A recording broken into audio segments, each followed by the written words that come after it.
Abra sua Bíblia comigo, na carta do apóstolo Paulo aos Efésios, capítulo 5.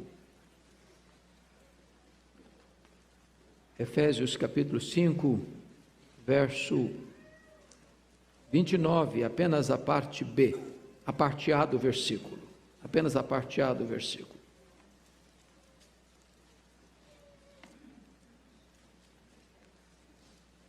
Está escrito o seguinte: porque ninguém jamais odiou a própria carne, antes a alimenta e dela cuida. Efésios 5, 29. Porque ninguém jamais odiou a própria carne, antes a alimenta e dela cuida. Irmãos, nós estamos neste mês de setembro, não só no Brasil, mas no mundo inteiro, tratando o chamado Setembro Amarelo. É um momento em que a sociedade brasileira e mundial está atenta para a questão grave, soleníssimo da questão do suicídio. E a igreja não pode ficar de fora na orientação acerca deste importante assunto que tem afligido tantas famílias. Hoje eu quero tratar desse assunto com você.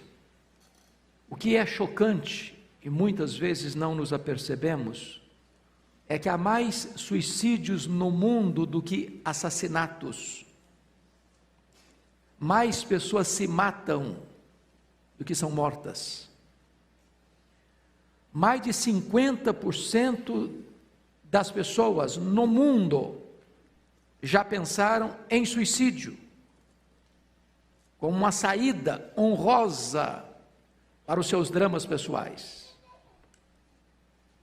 O que é triste é que nós ainda não temos uma noção clara de quão grave é esse problema, porque para cada suicídio que é proclamado ou anunciado como tal, há mais 10 suicídios que não são mencionados como suicídio.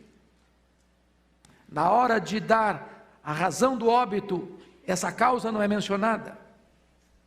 E por isso nós não temos uma visão tão real desse problema que atinge o mundo. Suicídio está presente em todas as classes sociais, em todas as faixas etárias, em todos os segmentos religiosos. Eu acho que vocês têm acompanhado, e todos nós, até com certo constrangimento, a quantidade de pastores nos nossos dias que têm cometido suicídio. Então eu gostaria de tratar deste assunto. Até alguns anos, a faixa etária que mais se matava era a terceira idade. Hoje, jovens e adolescentes é a segunda causa de morte, só perde para acidentes. Então nós precisamos estar atentos a isso. Como esse assunto foi encarado na história, lá no passado, em Esparta, o suicídio era um ato justificável. Em Roma, o suicídio era considerado como um desenlace honroso. A filosofia estoica admitia que era lícito morrer a quem não interessava mais viver. Porém, em Atenas, não era assim que era entendido. O suicida tinha o seu braço direito cortado. Quando o apóstolo Paulo, nessa conjuntura, vai tratar da matéria, no texto líder diz: ninguém jamais odiou a sua própria carne, antes a alimenta e dela cuida. Também na primeira carta aos Coríntios, capítulo 3, 16 e 17, ele vai dizer que o nosso corpo é o santuário do Espírito, e Deus habita em nós, e quem destruiu o santuário do Espírito, Deus o destruirá. Ainda Paulo escreve em Romanos 14, 7 e 8, que ninguém vive para si, nem morre para si. Se vivemos para o Senhor, vivemos; se morremos para o Senhor, morremos. Ou seja, nós não podemos acionar a própria mão que tirará a nossa própria vida. No período dos pais da igreja, no período da patrística, Agostinho de Hipona foi radicalmente contra a questão do suicídio, porque disse que o suicídio exclui a possibilidade do arrependimento. E Tomás de Aquino, mais tarde, vai fazer 3 declarações importantes. Ele diz que o suicídio é antinatural, porque a autopreservação é um dom que Deus nos deu. É natural nós nos autopreservarmos. É um instinto natural. O suicídio atenta contra isso. Segundo, é uma ofensa à família e à sociedade. Nenhum de nós é uma ilha.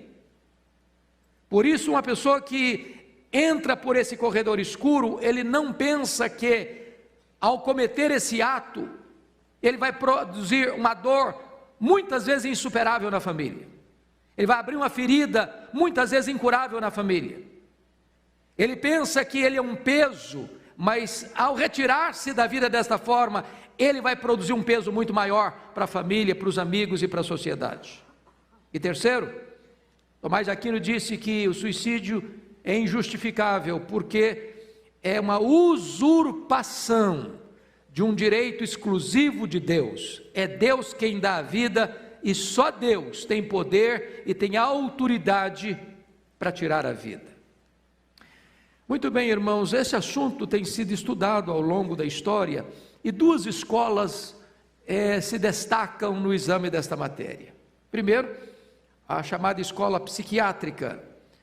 São aqueles que entendem que todo suicida é uma pessoa que tem problemas de ordem mental. São doentes mentais, são pessoas que não estão no seu verdadeiro siso, que não estão no controle da sua própria mente, que estão completamente desorientados psiquicamente. É claro que as evidências provam que a maior causa de suicídio hoje é a depressão. Ninguém nega isso. Também ninguém nega que a depressão hoje é uma doença, segundo a Organização Mundial de Saúde.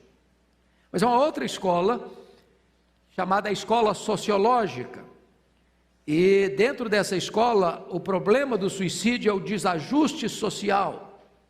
E talvez nós não pudéssemos justificar que homens como Santos Dumont, homens como Getúlio Vargas, homens como o intelectual Pedro Nava, no Rio de Janeiro, tivessem problemas mentais. No entanto, ceifaram a sua vida. Então eu gostaria que nós olhássemos hoje quais são essas causas principais que levam a pessoa a ceifar a sua própria vida. Como disse, a principal causa é a depressão. E se existe um problema que tem crescido enormemente na sociedade presentana, é a depressão. E este assunto não é tão claramente entendido pela igreja evangélica, sobretudo a igreja brasileira, por 2 razões, penso eu. Primeiro, por causa da influência de um grande pregador neopentecostal, mundialmente conhecido, chamado de T.L. Osborne. T.L. Osborne é um dos maiores pregadores de grandes cruzadas no mundo. E este homem afirma em suas obras que depressão é demônio. E quando a pessoa está deprimida, ela está debaixo da ação de demônios opressores. Pode ser verdade isso? Pode ser.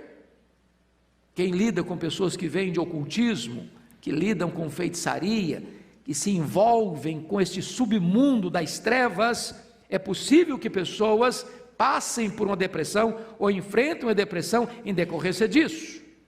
Mas isso não é toda a verdade.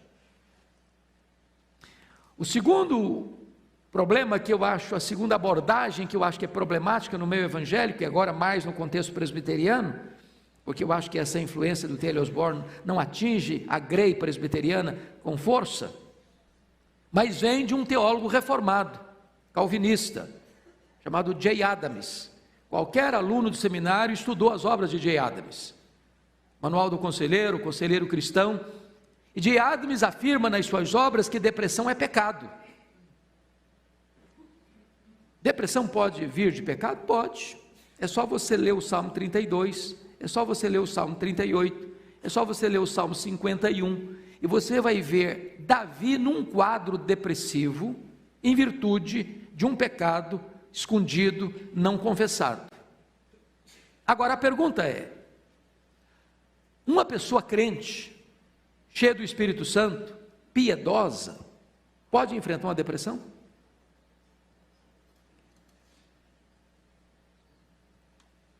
Esse é o que é o grande ponto. Porque se eu digo para uma pessoa que está passando por uma depressão, é demônio, eu estou botando mais uma tonelada de culpa nas costas dela. Se uma pessoa está lidando com depressão, eu digo que você está em pecado, eu estou criando mais um problema para ela.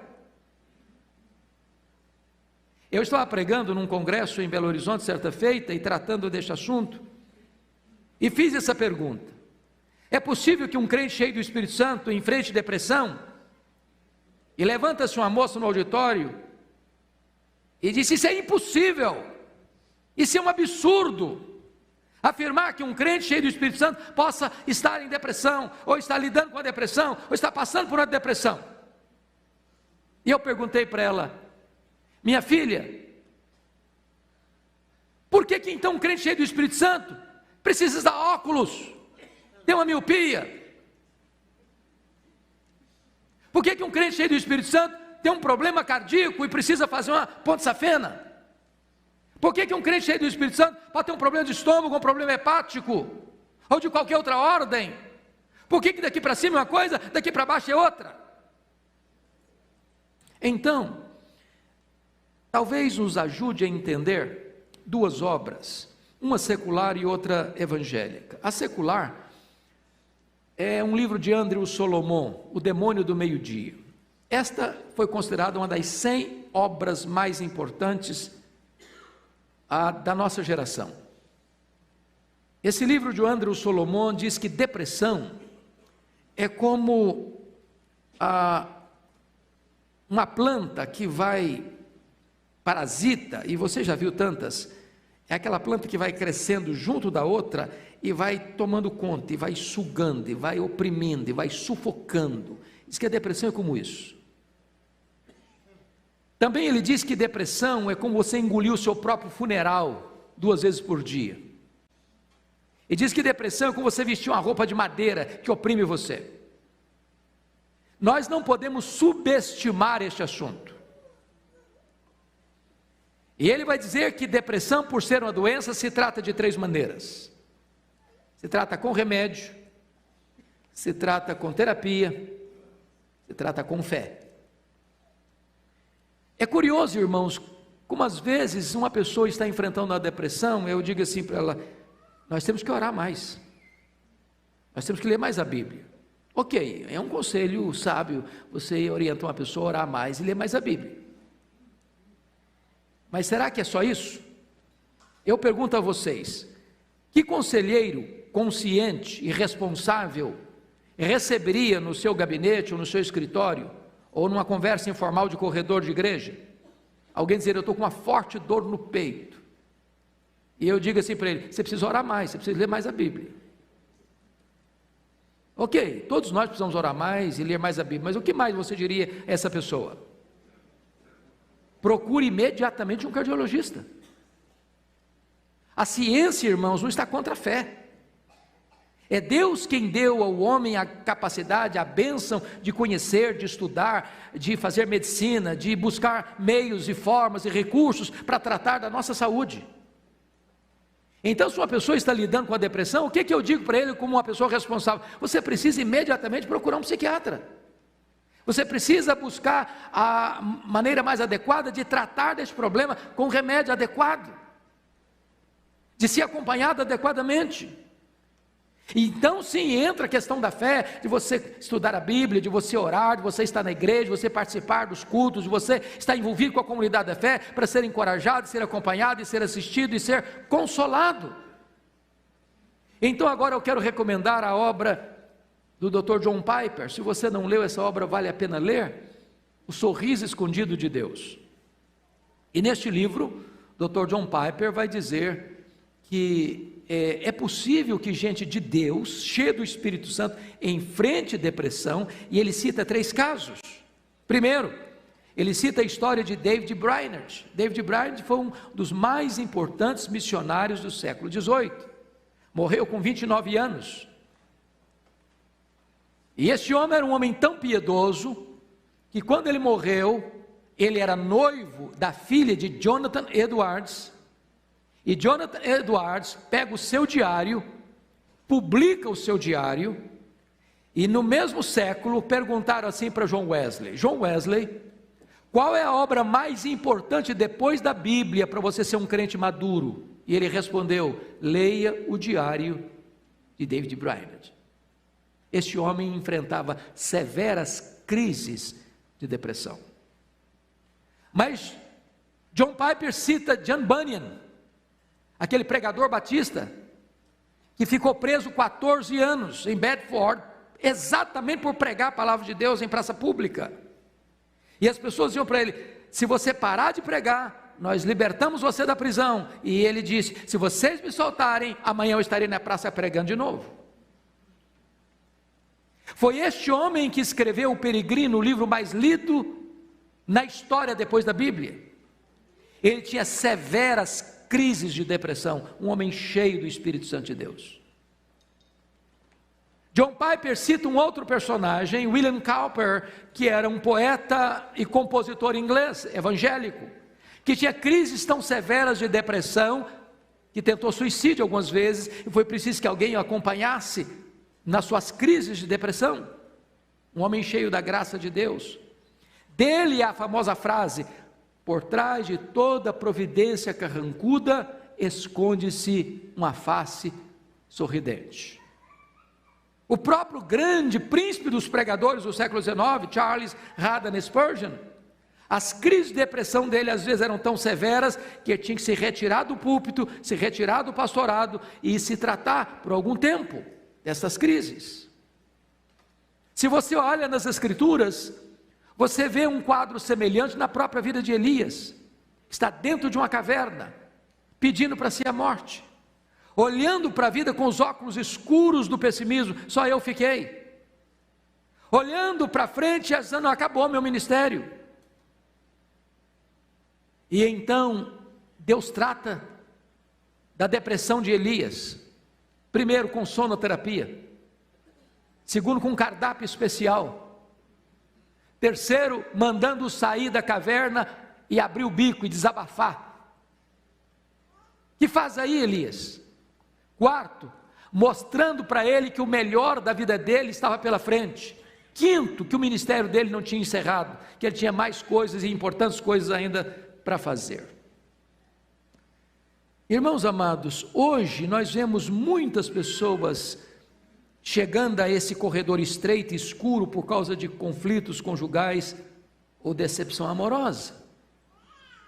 Eu já lidei com situações assim e tive a dor de não conseguir sucesso e ver pessoas a quem eu acompanhei de perto, orando, visitando, acabando ceifando a sua própria vida.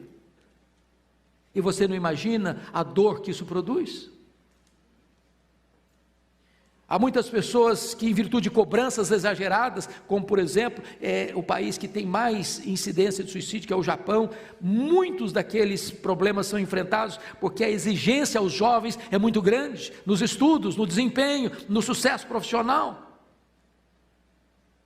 Eu estive numa das capitais do Nordeste, onde se diz ter a maior incidência de suicídio, e uma pessoa de lá me disse o seguinte: a maior índice de suicídio está hoje na melhor escola dessa cidade, porque a concorrência, a competição é enorme, e essa concorrência e essa competição leva a esses jovens adolescentes a uma pressão tal, que se eles não conseguem alcançar esse alvo, eles tiram a sua vida. Outras pessoas entram por esse caminho por causa das drogas. Ele não sabe qual é o ponto da dose, e por isso a gente chama de overdose. A pessoa entra em colapso, ceifa a sua própria vida. Problema da culpa. Muita gente esmagada pela culpa não sabe lidar com isso e acaba se desesperando. Por que não dizer hoje radicalismo religioso? Acho que todos vocês têm visto e acompanhado quantas pessoas que amarram bombas no seu corpo além de ceifar sua própria vida, ainda tira a vida de tantos. Tem outras motivações, como chamar atenção para si mesmo, ou vingança. A pessoa quer punir a outra e destrói a si mesma para punir a outra. Outros para expiar um erro, outras fugas de uma situação intolerável, outras tentativas de manipular outra pessoa. Se você me abandonar, eu me mato. Se você me deixar, eu tiro a minha vida. Coisas desse nível.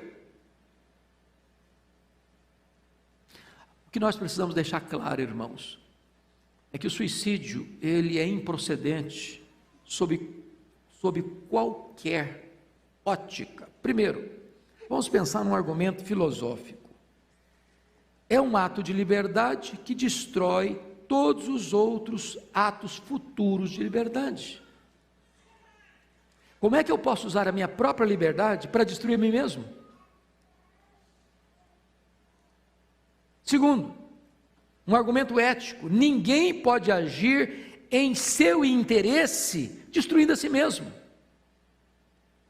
Terceiro, um argumento teológico: quando uma pessoa chega a esse ponto, ele está dizendo o seguinte: nem Deus resolve o meu problema, portanto é um ato de incredulidade. Segundo, é um ato de egoísmo exacerbado, porque nesse momento a pessoa é levada a pensar que ela é um peso, que ela é um fardo, que se ela sair de cena o mundo melhora, a família melhora, os amigos melhoram. E isso é uma leitura errada, isso é uma leitura desfocada da realidade dos fatos. Nós não somos uma ilha, nós não somos donos de nós mesmos, nós não temos poder para contrariar o projeto e o propósito de Deus. E mais, é uma quebra dos dois maiores mandamentos: amar a Deus e amar ao próximo. Mais do que isso, é um gesto enganador, porque quando a pessoa pensa que ela vai tirar a vida e acabar com o seu sofrimento, ela não entendeu que a morte não é o fim da linha. Ela pode estar entrando numa eternidade toda de escuridão e de dor, sem retorno e sem consolo. O que nós precisamos estar atentos, irmãos, no chamado Setembro Amarelo? É que existem mitos que precisam ser desfeitos. Primeiro mito: cão que late não morde. Quem fala que vai cometer suicídio não comete. Isso é mito. Sabem por quê? 80% das pessoas que tiraram a sua vida deram fortes sinais de que queriam ou iriam fazer isso.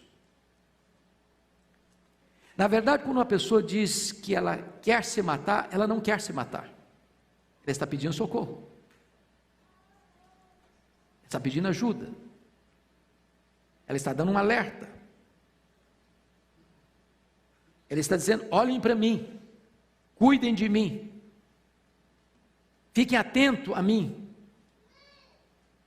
E aí é muito importante afirmar isso, de que quando uma pessoa diz isso, ela é uma forte candidata a ser alvo da nossa máxima atenção e cuidado. Segundo, é mito pensar que só os mentalmente enfermos tiram a sua vida. Isso não é verdade. Pessoas debaixo de determinadas pressões, e cada um reage de maneira diferente, precisam ser tratadas com muito cuidado. Terceiro mito: não adianta ajudar uma pessoa com tendência suicida. Isso é mito, isso é mito. Porque muitas pessoas que um dia pensaram, ou até falaram, ou até tentaram ceifar sua vida, se forem adequadamente ajudadas, elas podem ser poupadas da morte e encontrarem o significado pleno da vida. Quarto, só uma pessoa sem temor de Deus tira a sua vida. Isso também não é verdade. E aqui eu quero tratar da questão da depressão, Porque o que é a depressão? É um momento em que a pessoa chega no estágio tal, que mesmo ele sendo um crente, ele perde o seu siso, ele perde a sua capacidade de gerenciar sua própria vida, e nesse momento de vulnerabilidade, ele pode atentar contra a própria vida. Então, o que é que nós poderíamos fazer como igreja? Primeiro, irmãos, tratar preventivamente. Ficar atento a isso como família, busque ajuda. Talvez nós estamos aqui com um grupo significativo de pessoas, e se 50% das pessoas no mundo já pensaram em suicídio como uma forma de escapar dos seus dramas, eu não tenho dúvidas que aqui dentro desse local tem gente que já pensou nisso. O que fazer? E a resposta é: busque ajuda. Busque ajuda.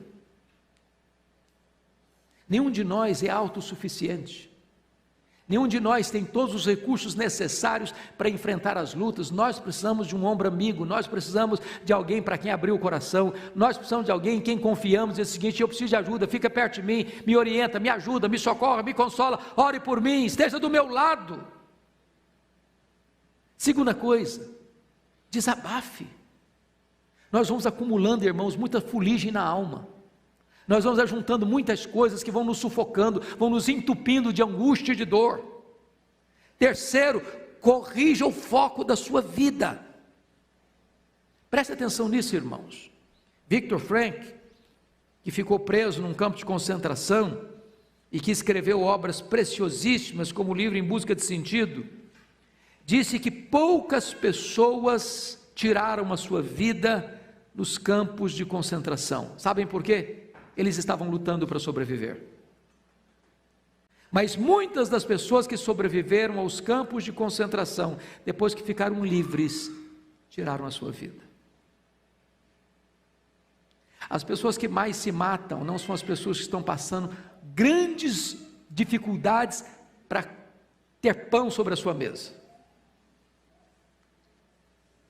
As pessoas que mais tiram a sua vida são as pessoas que têm pão sobre a sua mesa, mas não encontram um significado na própria vida.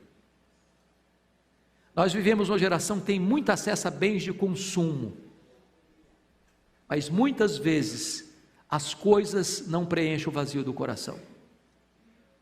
Nós estamos vivendo a época dos truques perigosos, onde em redes de internet, adolescentes encorajam uns aos outros em rede a tirar a própria vida. E escolas de São Paulo e do mundo lidam certamente com essa pressão. E nós, pais, precisamos estar atentos aos nossos filhos, sejam eles crianças, sejam eles adolescentes, sejam eles jovens. A última coisa que eu preciso estar afirmando com clareza para você é o seguinte: nós precisamos entender que em Cristo há esperança. Há esperança para os desesperançados, aquele que caiu numa desgraça moral, há esperança para ele. Aquele que talvez hoje se sente prisioneiro de drogas, de vícios, de qualquer ordem, há esperança, há libertação, há cura, há retorno, há perdão, há recomeço.